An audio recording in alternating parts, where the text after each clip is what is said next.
Israel is surrounded by 22 Islamist nations. These 22 hostile Islamic nations are 640 times in size and 60 times in population of Israel. Being surrounded by enemies is not something new to Israel. Israel was in a worse situation of terror 2,700 years ago.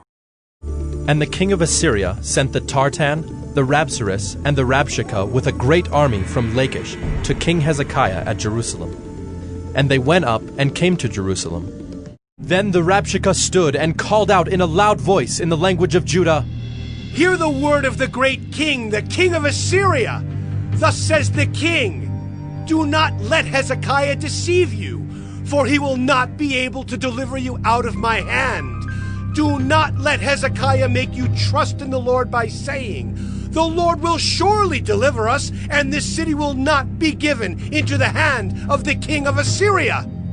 Do not listen to Hezekiah, for thus says the king of Assyria, make your peace with me, and come out to me. Then each one of you will eat of his own vine, and each one of his own fig tree, and each one of you will drink the water of his own cistern, until I come and take you away to a land like your own land, a land of grain and wine, a land of bread and vineyards, a land of olive trees and honey, that you may live and not die. And do not listen to Hezekiah when he misleads you by saying, the Lord will deliver us. Has any of the gods of the nations ever delivered his land out of the hand of the king of Assyria? Where are the gods of Hamath and Arpad? Where are the gods of Sepharvaim, Hena, and Ivah? Have they delivered Samaria out of my hand? Who among all the gods of the lands have delivered their lands out of my hand, that the Lord should deliver Jerusalem out of my hand? But the people were silent and answered him not a word, for the king's command was, do not answer him. Then Eliakim the son of Hilkiah, who was over the household, and Shebna the secretary, and Joah the son of Asaph the recorder, came to Hezekiah with their clothes torn, and told him the words of the Rabshakeh.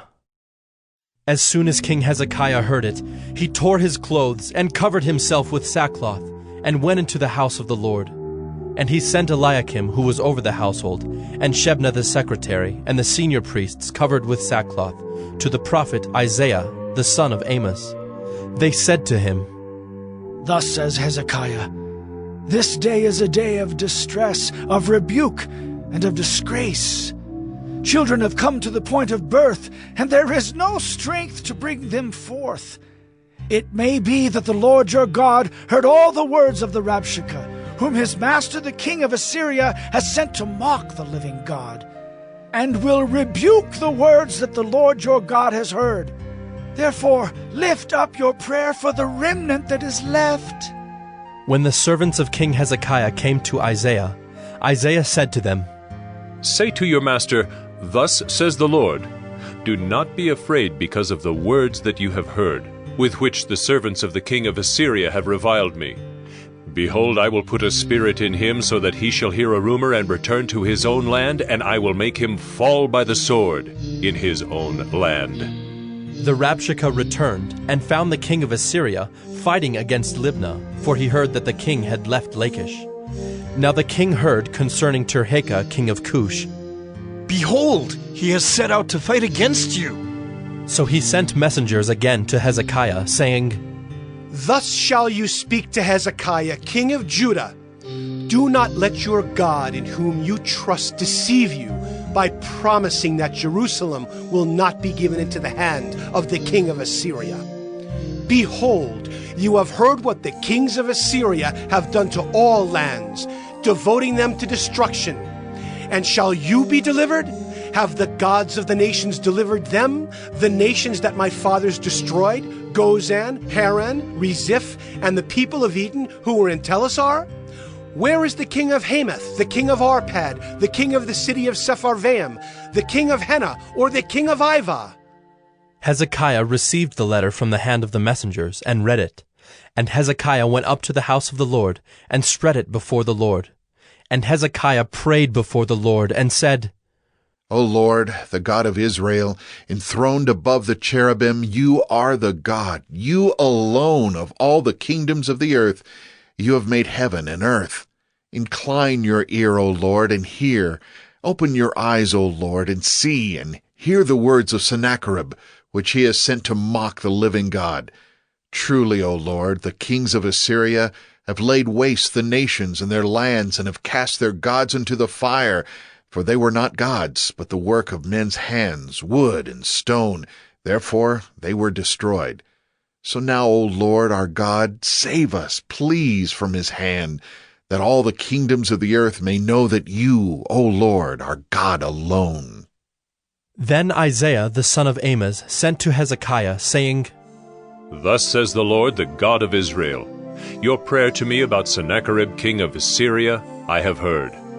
This is the word that the Lord has spoken concerning him. She despises you. She scorns you, the virgin daughter of Zion. She wags her head behind you, the daughter of Jerusalem. Whom have you mocked and reviled? Against whom have you raised your voice and lifted your eyes to the heights? Against the Holy One of Israel. By your messengers you have mocked the Lord, and you have said, With my many chariots I have gone up the heights of the mountains to the far recesses of Lebanon. I felled its tallest cedars, its choicest cypresses. I entered its farthest lodging place, its most fruitful forest. I dug wells and drank foreign waters, and I dried up with the sole of my foot all the streams of Egypt. Have you not heard that I determined it long ago?